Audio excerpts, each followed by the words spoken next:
Vamos a ir a la conversación con, que es, digamos que el primer no es un panel, es una conversación, y la va a llevar a cabo Queila Delgado, delegada de PROEXCA para las Américas del Gobierno de Canarias, que va a entrevistar a Anita Traaseth, miembro del Consejo Asesor del Consejo Europeo de Innovación de la Comisión Europea y presidenta del Consejo Ejecutivo de Startup Norway.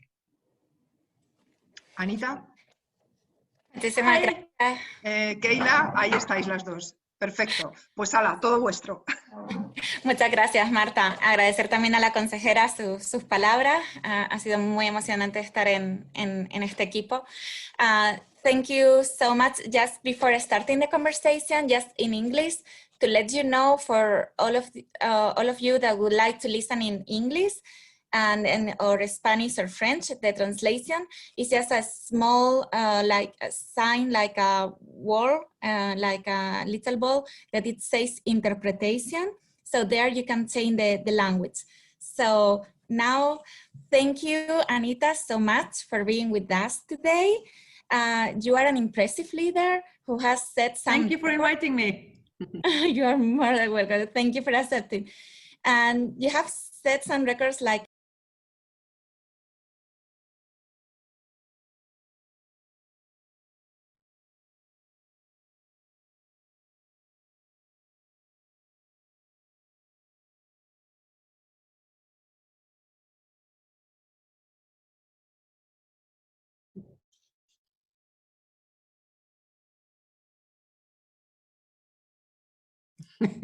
I think you're muted, Kea. I think you're muted. can you? Kayla? All right. Now we can. Tina? Yeah. Okay. I don't know what happened. So my question to you, Anita, was saying that you're an impressive leader. You have been on the top of 20 and top 50 of female leaders in Europe and Northern European countries. You have been the first director in HP Norway. And I was asking, do you think that being a woman has been an obstacle to get your professional career goals?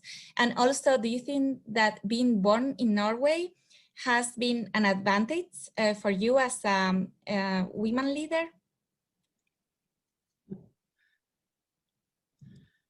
So I think compared to many other countries, being born in Scandinavia, it's a positive thing when it comes to women pursuing careers. Nevertheless, I think we have to be quite honest and realistic, because only 13% of the CEOs in Norway are women. We've come a long way when it comes to female politicians. We've come a long way when it comes to paternity leave. We come a long way when it comes to understanding and having a culture that men and women can do whatever. It's not about gender. But still, a lot of women in Norway choose traditionally.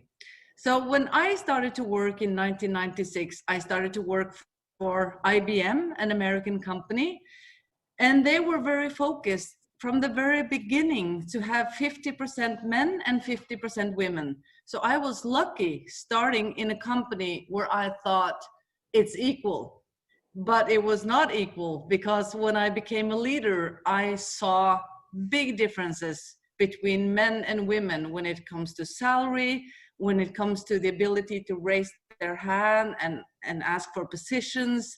There's still a lot of differences between genders also in Norway. And what would be your advice to other women that want to pursue career goals? I've never seen any research that says that a man can pursue anything a woman cannot. So whatever you want to pursue, don't stop even though you are getting obstacles.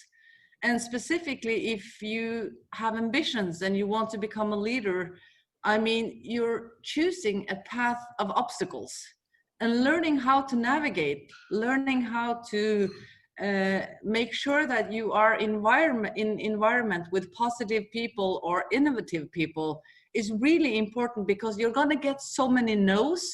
You're going to get so many people telling you it's not going to work. You're going to get so many people saying, well, how can you become a good mother if you do this? It's a bad choice. So I think preparing yourself for choosing a path that's going to give you some obstacles, and then stick to it. Don't give up. Thank you. And also that comes to my second question. Now in your role as a member of the European Innovation Council Advisory Board in the European Union, which are the trends that you are seeing in Europe to foster innovation and entrepreneurship? And what is the Council suggesting to get lower the gap between male and female in these areas?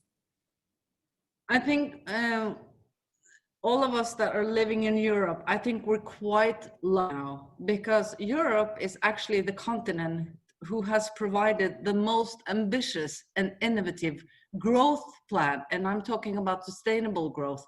EU's Green Deal, it's a must for everyone to go through, because that is really so much more than a document. This is going to affect every country, every one of us, and it's going to make Europe lead again in the sixth innovation, the wave of innovation. So I'm very positive towards what I see is happening in EU now. There's a lot of different countries who needs to really support EU, because this is the time where we as a continent have to stick together. We have different problems in every country, and the only way to solve it is to be strong and part of EU, is my opinion. And at the European Innovation Council, in 2021, we're going to introduce Horizon Europe. It's the biggest innovation platform in the world for innovation and research. And I've been part of the KPI group for the innovation platform. And one of the 3 KPIs is about diversity and women. So we're doing whatever we can to promote female researchers, female entrepreneurs, and female investors. And also, just a couple of months ago, one of our programs, we were asking for 25%. We set aside money for 25% for women applicants. And it resulted in 34%.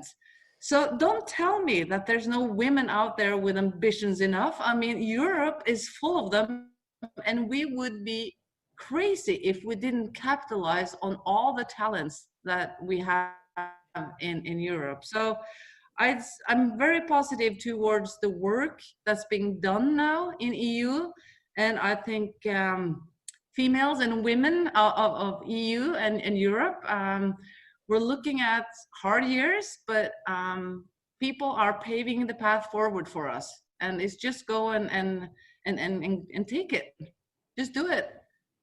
Those are fantastic news. It's amazing that you're introducing that KPI. That is fantastic. So from here to all the women that are listening, exactly, go for it. I would like also to make a question, because we are, of course, speaking for entrepreneurs, but also for already established businesses looking into internationalization. You had a role as the CEO of Innovation Norway, the agency for internationalization of the Norwegian company. And nowadays you are the chairman of the executive board at the Startup Norway. So what do you see that is the level of internationalization and entrepreneurship? There is a gender gap, and what will you highlight? Do you see like a difference and when business led by women approach internationalization versus men?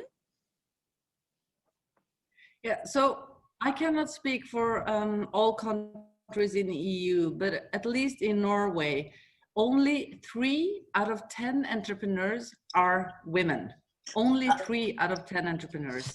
And if you look at the investor side, even fewer investors are women. What women do is they start up a company, and maybe they hire themselves and maybe 1 or 2 more. Women are not the ones who are building the growth companies. And we see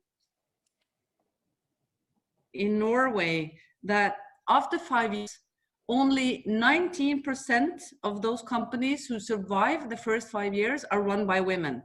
And if we look at companies that has more than 10% growth annually, it's only 10% that are run by women. 4% of them are having professional investors as part of their companies. So there's a massive job to do in Norway to create role models, to create growth companies. There's a lot of smaller companies, but not growth companies. So what we've been doing also at Startup Norway is that we've started an initiative with somebody called the Women Investor Network.